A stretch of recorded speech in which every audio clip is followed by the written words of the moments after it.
आज हम लेकर आए हैं आपके दिल को छू लेने वाली पारिवारिक कहानी। तो आइए सुनते हैं। गांव के सामने मेरे चरित्र पर लांछन लगाकर उसने मेरी प्रतिष्ठा को धूल में मिला दिया था। उसने कहा था कि मेरा ज्ञान एक जहर है जो बच्चों के दिमाग खराब कर देगा। लेकिन उसे क्या पता था कि एक दिन उसी ज्ञान की एक बूंद उसके अपने ही घर के जीवन को बचाएगी। मेरा नाम रिया है। जैसा मेरा नाम है वैसा ही मेरा विश्वास है ईश्वर पर और ज्ञान की शक्ति पर। मैं शहर में पढ़ी लिखी, लेकिन मेरा दिल हमेशा अपने गांव की मिट्टी से जुड़ा रहा। जब मैंने अपनी शिक्षा पूरी की तो मेरे पास शहर में नौकरी के कई अवसर थे, लेकिन मैंने उन सबको ठुकराकर अपने गांव वापस आने का फैसला किया। मेरा एक ही सपना था, अपने गांव में ज्ञान की एक ऐसी ज्योति जलाना जो अज्ञानता के अंधेरे को हमेशा के लिए दूर कर दे। खासकर मैं गांव की लड़कियों को पढ़ाना चाहती थी, जिनकी किस्मत चूल्हे और चार दीवारों में ही कैद होकर रह जाती थी। ये काम आसान नहीं था। गांव के लोग पुरानी सोच के थे। उनके लिए लड़कियों का स्कूल जाना एक बेकार और फिजूल काम था। करेगी, उन्हें तो बस रोटी ही गोल बनानी है, वे कहते। मैंने हार नहीं मानी। मैंने घर घर जाकर लोगों को समझाया, उनकी विनती की। आखिरकार कुछ लोग राजी हुए। मैंने अपने पुराने कच्चे घर के एक हिस्से को ही एक छोटा सा स्कूल बना लिया। दीवारों पर रंग बिरंगे चार्ट लगाए, जमीन पर चटाइयां बिछाईं और भगवान का नाम लेकर अपना काम शुरू कर दिया। शुरू में सिर्फ 4 लड़कियां आईं, लेकिन उनकी आंखों में जो चमक मैंने देखी उसने मेरी हिम्मत को 1000 गुना बढ़ा दिया। धीरे धीरे मेरा स्कूल चलने लगा। लड़कियों की संख्या बढ़ने लगी। अब कुछ लड़के भी आने लगे थे। मैं उन्हें सिर्फ किताबी बातें नहीं सिखाती थी, मैं उन्हें आदब सिखाती, स्वच्छता का महत्व बताती और जीवन में ईमानदारी की कीमत समझाती। मैं उन्हें प्राथमिक उपचार के तरीके बताती, ताकि छोटी मोटी चोट लगने पर वे अपनी और दूसरों की मदद कर सके। गांव के लोग अब मुझे अध्यापिका जी कहकर इज्जत देने लगे थे। मुझे लगने लगा था कि मेरा सपना अब पूरा हो रहा है। लेकिन हर रोशनी को बुझाने के लिए अंधेरा कहीं न कहीं मौजूद होता है। मेरी कहानी का अंधेरा था विक्रम। विक्रम हमारे गांव के मुखिया सुरेंद्र सिंह का इकलौता बेटा था। मुखिया जी तो भले आदमी थे, लेकिन उन्होंने अपने बेटे को इतना लाड प्यार दिया था कि वो बिगड़ चुका था। विक्रम एक बुरे चरित्र वाला, अय्याश और घमंडी लड़का था। उसके पास बाप की दौलत और ताकत थी, और इसका इस्तेमाल वो गांव के सीधे साधे लोगों को डराने और अपना दबदबा जमाने के लिए करता है। उसके 4 दोस्त थे जो दिन भर उसके साथ आवारागर्दी करते, लोगों से बदतमीजी करते और हर उस चीज का मजाक उड़ाते जो उनकी समझ से बाहर थी। और मेरा स्कूल उनके लिए सबसे बड़ा मजाक था। वो अक्सर अपने दोस्तों के साथ मेरे स्कूल के बाहर से गुजरता, मोटरसाइकिल का साइलेंसर निकालकर इतना शोर करता कि बच्चों का पढ़ना मुश्किल हो जाता। बच्चियों पर आवाजें कसता। मैं उसे नजरअंदाज करती रही। मैं झगड़े में नहीं पड़ना चाहती थी, लेकिन शायद मेरी खामोशी को उसने मेरी कमजोरी समझ लिया। एक दिन वो अपने दोस्तों के साथ स्कूल के अंदर आ घुसा। उस वक्त मैं बच्चों को स्वास्थ्य और स्वच्छता के बारे में पढ़ा रही थी। उसने आते ही एक ठहाका लगाया। वाह भाई वाह, यहां तो बड़ी क्लास चल रही है। उसने कटाक्षपूर्ण स्वर में कहा। क्या पढ़ा रही हो इन्हें, अध्यापिका जी? शहर में जाकर मेम साहब कैसे बनना है? उसके दोस्त जोरों से हंसने लगे। बच्चे डरकर एक दूसरे के पीछे छिप गए। मैंने हिम्मत करके कहा, विक्रम, यह स्कूल है, मंदिर की तरह पवित्र जगह है। कृपया यहां से चले जाओ और बच्चों को पढ़ने दो। मंदिर की जगह। वो आगे बढ़ा और दीवार पर लगे एक चार्ट को, जिस पर मानव शरीर के अंगों के नाम लिखे थे, उतार कर फाड़ दिया। ये सब पढ़ाकर तुम इन बच्चों को बिगाड़ रही हो, निर्लज्जता सिखा रही हो। हमारे गांव को तुम्हारी इस शहरी हवा की जरूरत नहीं है। उसके स्वर में विष था। यह निर्लज्जता नहीं, ज्ञान है विक्रम। मैंने अपनी आवाज को मजबूत रखते हुए कहा। यह बच्चों को अपने शरीर को समझने में मदद करेगा, ताकि वे स्वस्थ रह सके। भाषण बंद करो अपना, वो चीखा। उसका घमंड शायद इस बात पर जख्मी हो गया था कि एक औरत ने उसके सामने ऊंची आवाज में बात की। मैं इस गांव के मुखिया का बेटा हूं और मैं आदेश दे रहा हूं कि ये स्कूल का नाटक बंद करो, वरना अंजाम अच्छा नहीं होगा। ये कहकर वो पैर पटकता हुआ चला गया। उस दिन मेरी आंखों में पहली बार डर के आंसू थे। मैं समझ चुकी थी कि ये शख्स इतनी आसानी से मेरा पीछा नहीं छोड़ेगा। वो ज्ञान की ज्योति से नहीं, उस ज्योति को जलाने वाली से घृणा करता था, और इस नफरत में वो किसी भी हद तक जा सकता था। उस दिन के बाद विक्रम की हरकतें बढ़ती चली गईं। मुश्किल खड़ी करता, कभी स्कूल के रास्ते में कांटे बिछा देता, तो कभी रात को आकर स्कूल की दीवारों पर गंदी बातें लिख जाता। मैं सब कुछ बर्दाश्त कर रही थी। मैं हर रोज दीवारों को साफ करती, रास्ते से कांटे हटाती और बच्चों को हिम्मत दिलाती। बच्चों के माता पिता भी परेशान थे, लेकिन मुखिया के बेटे के खिलाफ कौन मुंह खोलता। मेरा धैर्य और मेरी हिम्मत विक्रम के घमंड को और भड़का रही थी। उसे ये बात हजम नहीं हो रही थी कि एक अकेली लड़की उसके सामने डटी हुई है। वो देख रहा था कि उसकी तमाम कोशिशों के बावजूद मेरे स्कूल में बच्चों की संख्या कम नहीं हो रही थी। गांव के लोग अब चुपके चुपके मेरी तारीफ करते थे। विक्रम को एहसास हो गया था कि मुझे डरा धमकाकर भगाना मुमकिन नहीं है। उसे कोई ऐसा वार करना होगा जो मेरी आत्मा को जख्मी कर दे, एक ऐसा वार जो मुझे इस गांव में मुंह दिखाने के लायक ना छोड़े। और फिर उसने वही किया। उसने एक ऐसी घिनौनी साजिश रची जिसने मेरी जिंदगी को हमेशा के लिए बदल दिया। गांव में एक लड़की थी, मीरा। वो मेरे स्कूल की सबसे होनहार बच्चियों में से थी। एक दिन उसकी तबीयत बहुत खराब हो गई। उसके माता पिता बहुत गरीब थे। मैं उसे देखने उसके घर गई। पता चला कि उसे तेज बुखार हो गया है। मैं उसे अपने साथ शहर ले गई, उसका इलाज करवाया, और जब तक वो ठीक नहीं हो गई उसकी पूरी देखभाल की। इस काम में जो भी खर्चा हुआ वो मैंने अपनी छोटी सी बचत से चुकाया। विक्रम इस पूरी स्थिति पर नजर रखे हुए था। हथियार बनाने का फैसला किया। जब मैं मीरा को लेकर वापस आई, उसके 2 दिन बाद विक्रम ने गांव में पंचायत बुलवा ली। पूरा गांव बरगद के वृक्ष के नीचे जमा था। मैं हैरान थी कि अचानक ऐसी क्या बात हो गई। मुझे भी पंचायत में बुलाया गया। मुखिया सुरेंद्र सिंह सिर पर साफा बांधे अपनी कुर्सी पर बैठे थे। विक्रम उनके पास ही था और उसके चेहरे पर एक अजीब सी शातिराना मुस्कुराहट थी। गांव वालों, विक्रम ने बुलंद आवाज में बोलना शुरू किया, हम सब इस अध्यापिका जी की बहुत इज्जत करते थे। हम सोचते थे कि यह एक फरिश्ता है जो हमारे बच्चों को शिक्षा दे रही है। लेकिन हम सब गलत थे। इस मासूमियत के नकाब के पीछे एक बहुत ही खतरनाक चेहरा छुपा हुआ है। लोग हैरानी से एक दूसरे को देखने लगे। मैं कुछ समझ नहीं पा रही थी। ये औरत, उसने मेरी तरफ उंगली उठाते हुए कहा, शिक्षा के नाम पर हमारे बच्चों को गुमराह कर रही है। यह उनके दिमाग में जहर भर रही है। यह हमारे गांव के स्वच्छ, शांत और सरल वातावरण में शहर की निर्लज्जता की गंध घोल रही है। विक्रम, ये तुम क्या बकवास कर रहे हो? कहा। मैं बकवास कर रहा हूं या तुम झूठ का नकाब ओढ़े हुए हो? वो चीखा। मैं सबूत के साथ बात करूंगा।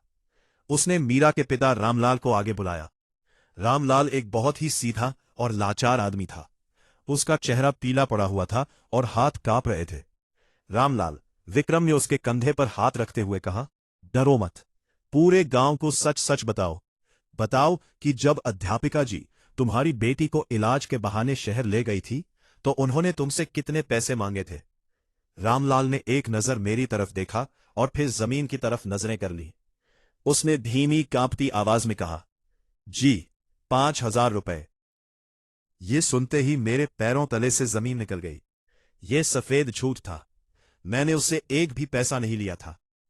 और बताओ, विक्रम ने आगे कहा, क्या उसने ये भी नहीं कहा था कि अगर तुमने ये पैसे नहीं दिए तो वो तुम्हारी बेटी को गांव में बदनाम कर देगी? रामलाल ने रोते हुए हाँ में सिर हिला दिया। पंचायत में एक शोर मच गया। लोग मुझ पर लांछन लगाने लगे। हाय भगवान, कैसी औरत है ये! गरीब की मजबूरी का फायदा उठाती है। मैं चीखती रही, यह झूठ है। भगवान की सौगांध, यह सब झूठ है। मैंने कोई पैसा नहीं मांगा। लेकिन मेरी आवाज शोर में दबकर रह गई। विक्रम ने साजिश का जाल बहुत मजबूती से बुना था। उसने रामलाल को धमकाया था कि अगर उसने झूठ नहीं बोला तो वो उसे गांव से निकलवा देगा और उसकी खेती पर कब्जा कर लेगा। मजबूरी में उस गरीब ने अपनी बेटी की जान बचाने वाली को ही हत्यारा बना दिया। मुखिया सुरेंद्र सिंह ने अपना फैसला सुनाया। ये साबित हो गया है कि रिया ने शिक्षा को अपनी दुकानदारी का जरिया बनाया है। ये एक धोखेबाज औरत है। हम इसके स्कूल को आज ही बंद करने का आदेश देते हैं और इस औरत को भी हम निर्देश देते हैं कि गांव में उपद्रव न फैलाए। फैसला हो चुका था। मेरी बेगुनाही की किसी ने नहीं सुनी। जिस गांव ने मुझे अध्यापिका जी बनाया था, आज उसी गांव ने मुझे एक झूठे आरोप के साथ जलील कर दिया था। लोग उठकर जाने लगे। कुछ बच्चों ने मेरी तरफ देखा। उनकी आंखों में आंसू थे, लेकिन वे बेबस थे। जाते जाते कुछ लोगों ने, जिन्हें शायद विक्रम ने ही भेजा था, मेरे छोटे से स्कूल पर पत्थर फेंके, चटाइयां फेंक दी, ब्लैक बोर्ड तोड़ दिया। मैं वही जमीन पर बैठ गई। उए, स्कूल का सामान बिखरा था और उन टुकड़ों के साथ मेरी इज्जत, मेरा सपना, मेरा विश्वास, सब कुछ बिखरा पड़ा था। विक्रम दूर खड़ा जीत की मुस्कुराहट के साथ मुझे देख रहा था। अंधेरे ने रोशनी को हरा दिया था। उस पंचायत के बाद मेरी दुनिया अचानक वीरान हो गई। गांव वालों ने मुझसे बात करना तो दूर, मेरी तरफ देखना भी छोड़ दिया था। जब मैं गली से गुजरती तो औरतें अपने दरवाजे बंद कर लेती। बच्चे जो कल तक मुझे देखकर अध्यापिका जी प्रणाम कहते थे, अब अपनी माओं के पीछे छिप जाते। मैं अपने ही घर में, अपने ही गांव में एक अजनबी बनकर रह गई थी। मेरा स्कूल अब एक खंडहर का दृश्य पेश कर रहा था। टूटे हुए ब्लैक बोर्ड और फटी हुई चटाइयां रोज मुझे उस दिन की बेइज्जती की याद दिलाती। विक्रम की जीत हो चुकी थी। उसने न सिर्फ मेरा स्कूल बंद करवाया था, बल्कि मेरी आत्मा को भी जख्मी कर दिया था। कई दिनों तक मैं पूजा पाठ करती हुई रोती रहती। मैं भगवान से पूछती, हे प्रभु, मेरा क्या गुनाह था? क्या ज्ञान फैलाना इतना बड़ा अपराध है? तुमने सब देखा है। तुम ही बेहतर इंसाफ करने वाले हो। इस तूफान में मेरा इकलौता सहारा मेरा विश्वास था। मैंने गांव छोड़ देने का नहीं सोचा। मैंने फैसला किया कि मैं यही रहूंगी। मैं उस वक्त का इंतजार करूंगी जब ईश्वर मेरी बेगुनाही को साबित करेगा। महीने गुजर गए। मैं अपने घर में कैद रहती। अपने गुजारे के लिए मैंने शहर के एक निर्यातक के लिए कपड़ों पर कढ़ाई का काम शुरू कर दिया, जो मैं चुपचाप घर पर ही करती थी। इधर विक्रम और उसके दोस्त अपनी जीत का जश्न मना रहे थे। अब उन्हें रोकने टोकने वाला कोई नहीं था। गांव में उनकी आवारागर्दी और बदतमीजी बढ़ गई थी। मुखिया जी सब कुछ देखते थे, लेकिन बेटे के मोह में उनकी आंखों पर पट्टी बंधी हुई थी। और फिर एक दिन कुदरत ने अपना रंग दिखाना शुरू किया। गांव के पास जो जंगल था, उसमें अचानक आग लग गई। गर्मियों के दिन थे, हवा बहुत तेज थी। देखते ही देखते आग ने पूरे जंगल को अपनी लपटों में ले लिया। गांव वाले परेशान हो गए, लेकिन आग जंगल तक ही सीमित थी। विक्रम और उसके दोस्त इस आग को भी एक तमाशा समझकर देख रहे थे। वे जंगल के करीब जाकर हंसी मजाक कर रहे थे। मुखिया जी ने उन्हें बहुत रोका। बेटा, वहां मत जाओ, हवाएं बहुत तेज हैं, खतरे से खाली नहीं है। लेकिन विक्रम ने हमेशा की तरह अपने बाप की बात एक कान से सुनी और दूसरे से निकाल दी। अरे पिताजी, आप फिक्र ना करें, हम बस दूर से देखकर आ जाएंगे, हमें कुछ नहीं होगा। वो अपने दोस्तों के साथ अपनी जीप में बैठा और जंगल की तरफ चला गया। शाम ढल रही थी। अचानक हवा का रुख बदल गया। आग, जो अब तक गांव से दूर थी, अब तेजी से गांव के खेतों की तरफ बढ़ने लगी। लोगों में अफरा तफरी मच गई। सब अपने घरों से निकलकर अपने खेतों को बचाने के लिए भागने लगे। और तभी एक खबरदार की चीख सुनाई दी। विक्रम के दोस्तों में से एक लड़का लहूलुहान रोता हुआ जंगल से गांव की तरफ भागता हुआ आ रहा था। विक्रम, विक्रम, वो चिल्ला रहा था। गांव वाले उसके पास जमा हो गए। मुखिया जी का दिल बैठ गया। क्या हुआ? विक्रम कहाँ है? उन्होंने पूछा। आग, आग ने हमें घेर लिया था, वो लड़का हांफते हुए बोला। हम भाग रहे थे कि एक जलता हुआ पेड़ जीप पर गिर गया। जीप पलट गई है और उसमें आग लग गई है। विक्रम, विक्रम अंदर फंस गया है। ये सुनना था कि मुखिया सुरेंद्र सिंह पर जैसे आसमान टूट पड़ा। पूरा गांव उस तरफ भागा, लेकिन जब तक वे वहां पहुंचे मंजर बहुत भयानक था। आग के शोले जीप को पूरी तरह से निगल चुके थे। इतनी गर्मी थी कि कोई पास भी नहीं जा पा रहा था। सब बेबस खड़े उस जलते हुए मंजर को देख रहे थे। सबने मान लिया था कि विक्रम अब जिंदा नहीं बचा। मुखिया जी जमीन पर गिरकर ऐसे रो रहे थे जैसे उनकी दुनिया ही उजड़ गई हो। उनका घमंड, उनका अभिमान, उनका इकलौता बेटा, सब कुछ उस आग में जलकर राख हो रहा था। मैं भी अपने घर से ये सब देख रही थी। मेरे दिल में एक अजीब सी स्थिति थी। मैं उस शख्स के लिए अफसोस नहीं कर पा रही थी जिसने मेरी जिंदगी बर्बाद की थी, लेकिन एक बाप का दुख देखकर मेरा दिल भी रो रहा था। यह वक्त की करवट थी, ये ईश्वर का इशारा था, लेकिन खेल अभी खत्म नहीं हुआ था। किस्मत का सबसे बड़ा इम्तिहान तो अभी शुरू होना था। पूरी रात गांव में एक मातम का साया रहा। लोग आग बुझाने की कोशिश करते रहे, लेकिन वो इतनी भयानक थी कि किसी की हिम्मत नहीं हुई कि जलते हुए मलबे के पास जा सके। सबने मान लिया था कि विक्रम खत्म हो चुका है। सुबह जब आग थोड़ी ठंडी हुई तो कुछ लोग हिम्मत करके उस जली हुई जीप के पास गए। उनका लक्ष्य विक्रम की लाश को ढूंढना था, लेकिन जो उन्होंने वहां देखा उसने सबको हैरान कर दिया। जीप का मलबा वहां था, लेकिन विक्रम वहां नहीं था। जमीन पर खून के निशान थे और घसीटने के निशान थे, जो जंगल के अंदर एक पुरानी वीरान गुफा की तरफ जा रहे थे। सब समझ गए, विक्रम जिंदा है। शायद वो आखिरी वक्त में जीप से निकलने में कामयाब हो गया था, लेकिन वो बुरी तरह जख्मी था और आग से बचने के लिए उस गुफा में छिप गया था। मुखिया जी के अंदर उम्मीद की एक किरण जागी। पूरा गांव उस गुफा की तरफ दौड़ा। गुफा के मुंह पर पहुंचकर वे रुक गए। अंदर बहुत अंधेरा था और एक अजीब सी खामोशी थी। बेटा, बाहर आ जाओ, मुखिया जी ने आवाज लगाई। अंदर से कोई जवाब नहीं आया, सिर्फ एक हल्की सी कराहने की आवाज सुनाई दी। कुछ लोग हिम्मत करके मशालें जलाकर अंदर गए। मैं भी खबरें सुनकर वहां पहुंच चुकी थी और भीड़ में खड़ी सब देख रही थी। थोड़ी देर बाद लोग उसे बाहर लेकर आए। विक्रम की हालत बहुत खराब थी। उसका एक पैर अजीब तरह से मुड़ा हुआ था, शायद टूट गया था। उसका पूरा जिस्म जली हुई जगहों और गहरी खरोंचों से भरा हुआ था। वह बेहोश था, लेकिन सबसे खतरनाक बात कुछ और थी। उसके हाथ पर 2 छोटे छोटे निशान थे और उसके आसपास की जगह नीली पड़ रही थी। गांव के सबसे बुजुर्ग आदमी ने उन निशानों को देखा और उनका चेहरा दहशत से सफेद पड़ गया। हे भगवान, दया करो, वह कांपते हुए बोले। इसे तो काला नाग ने डसा है। ये सुनते ही मुखिया जी पर दूसरी कयामत टूट पड़ी। इस जंगल के काले नाग बहुत जहरीले थे। उनका डसा हुआ आदमी चंद घंटों से ज्यादा जिंदा नहीं रहता था। वैद्य को बुलाओ, लोग चिल्लाने लगे। लेकिन गांव का वैद्य तो पिछले हफ्ते ही शहर गया हुआ था और शहर जाने का रास्ता आग की वजह से बंद था। उनके पास कोई रास्ता नहीं बचा था। वे सब बेताब खड़े देख रहे थे, राजीव को धीरे धीरे मौत की तरफ जाते हुए। उसका जिस्म नीला पड़ता जा रहा था। लोग आपस में खुसुर पुसुर करने लगे। ये इसके गुनाहों की सजा है, भगवान का प्रकोप हुआ है, सही हुआ इसके साथ। इसने अध्यापिका जी पर कितना जुल्म किया था। मुखिया सुरेंद्र सिंह यह सब सुन रहे थे। उनका सिर शर्म और दुख से झुका हुआ था। उन्हें वो दिन याद आ रहा था जब उन्होंने भरी पंचायत में मेरा अपमान किया था। आज उनका बेटा मौत के मुंह में था और पूरा गांव तमाशा देख रहा था। मैं यह सब देख और सुन रही थी। मेरे दिल में एक अजीब सी जंग चल रही थी।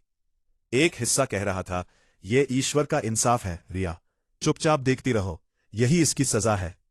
लेकिन दूसरा हिस्सा, जो एक अध्यापिका का था, जो एक इंसान का था, वो मुझे बेचैन कर रहा था। मैं जानती थी कि इसका इलाज क्या है। मैंने अपने स्कूल में बच्चों को प्राथमिक उपचार पढ़ाते हुए सांप के काटने का पूरा अध्याय पढ़ाया था। मैंने उन्हें बताया था कि कैसे सांप के जहर का असर कम किया जा सकता है। मैंने उन्हें जंगल की उन खास जड़ी बूटियों के बारे में भी बताया था जो जहर को फैलने से रोकती हैं। ये सब ज्ञान मेरी किताबों में था, मेरे दिमाग में था। मुखिया सुरेंद्र सिंह ने अचानक मुझे भीड़ में खड़ा देखा। उनकी आंखों में एक अजीब सी उम्मीद जागी। वे लड़खड़ाते हुए कदमों से मेरी तरफ बढ़े। पूरा गांव खामोश होकर हमें देखने लगा। वे मेरे सामने आए। उनके पास शब्द नहीं थे। वे बस मेरे आगे अपने दोनों हाथ जोड़कर खड़े हो गए। उनकी आंखों से आंसू बह रहे थे। मेरी मेरी गलती थी, वे टूटी हुई आवाज में बोले। मैंने तुम पर जुल्म किया। मैं तुम्हारा गुनहगार हूं। लेकिन लेकिन भगवान के लिए मेरे बेटे को बचा लो। मैं जानता हूं, तुम जानती हो, तुम्हारे पास ज्ञान है। मैं तुमसे भीख मांगता हूं।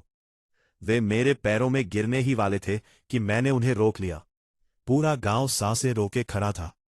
फैसला अब मेरे हाथ में था। उस शख्स की जिंदगी जिसने मेरी जिंदगी नर्क बनाई थी, अब मेरे एक फैसले पर टिकी हुई थी। उस लम्हे वक्त जैसे थम सा गया था। एक तरफ मुखिया सुरेंद्र सिंह मेरे सामने हाथ जोड़े खड़े थे और दूसरी तरफ उनका बेटा जमीन पर पड़ा मौत से लड़ रहा था। पूरा गांव खामोश मेरी तरफ देख रहा था। वे देखना चाहते थे कि मैं क्या करती हूं, क्या मैं बदला लेती हूं या माफ करती हूं। मेरे सामने वह सारा मंजर घूम गया। पंचायत में लगा कलंक, मेरे स्कूल पर हुई पत्थरबाजी, लोगों के दोष वाक्य, मेरी तन्हाई की रातें। मेरे मन ने मुझे कचोटा। कह दो कि मैं एक धोखेबाज औरत हूं। मेरे पास कोई ज्ञान नहीं। जैसे उसने भरी पंचायत में तुम्हें जलील किया था, तुम भी आज उसे जलील करो। लेकिन फिर मेरी नजर विक्रम के नीले पड़ते चेहरे पर पड़ी।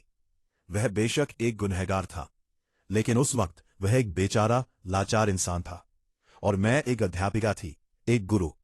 मेरा काम नफरत सिखाना नहीं, जिंदगी देना था। ज्ञान का उद्देश्य प्रतिशोध लेना नहीं, इंसानियत को बचाना होता है। मैंने एक गहरी सांस ली। मैंने अपने अंदर की नफरत को भगवान के नाम पर त्याग दिया। मैं कोशिश करती हूं, मैंने सुकून से कहा, लेकिन आरोग्य देना सिर्फ भगवान के हाथ में है। ये सुनते ही मुखिया जी की आंखों में एक उम्मीद की चमक आ गई। गांव वालों के चेहरों पर हैरानी थी। मैं आगे बढ़ी और विक्रम के पास बैठ गई। लोग पीछे हट गए। मैंने उन बच्चों को आवाज दी जो मेरे स्कूल में पढ़ते थे। अमन, सोनू, जल्दी से जाओ और जंगल से संजीवनी बूटी लेकर आओ। जैसी मैंने पहचान बताई थी, बिल्कुल वैसी ही। बच्चे फौरन भागे। वे जानते थे कि मैं किस बूटी की बात कर रही हूं। मैंने दूसरों से कहा, फौरन गर्म पानी और साफ कपड़ा लाओ और उनके पैर को दिन से नीचे रखो। लोग फौरन मेरे आदेश पर कार्य करने लगे। जिस औरत से कल तक कोई बात नहीं करता था, आज पूरा गांव उसके इशारे पर काम कर रहा था। मैंने उसके जख्म को साफ किया। मैंने उसके हाथ पर, जहां सांप ने डसा था, उसके ऊपर एक कपड़ा बांधा, ना बहुत टाइट ना बहुत ढीला, ताकि जहर का फैलाव धीरे हो जाए। जब बच्चे जड़ी बूटी ले आए तो मैंने उसे पत्थर पर पीसकर उसका लेप बनाया और उस खरोंच पर लगाया। मैं वह सब कुछ कर रही थी जो मैंने अपनी किताबों में पढ़ा था। घंटे गुजर गए। मैं उसके पास बैठी भगवान से प्रार्थना करती रही। पूरा गांव खामोशी से इंतजार करता रहा। धीरे धीरे विक्रम के जिस्म की नीलाहट कम होने लगी। उसकी सांसें जो उखड़ रही थी, अब उनमें एक सामंजस्य आने लगा। शाम होते होते उसने धीरे से अपनी आंखें खोली। विक्रम जिंदा था। ज्ञान ने अज्ञानता को और दया ने प्रतिशोध को हरा दिया था। उस दिन के बाद गांव का माहौल हमेशा के लिए बदल गया। जब विक्रम को पूरी तरह होश आया और उसे पता चला कि उसकी जान किसने बचाई है, तो वह कुछ न कह सका। वह बस खामोशी से रोता रहा। यह पश्चाताप के आंसू थे। रामलाल ने भरी पंचायत में सबके सामने अपनी गलती मानी और बताया कि उसने विक्रम के दबाव में आकर झूठ बोला था। मुखिया सुरेंद्र सिंह ने अपनी कुर्सी से उतरकर पूरे गांव के सामने मुझसे माफी मांगी।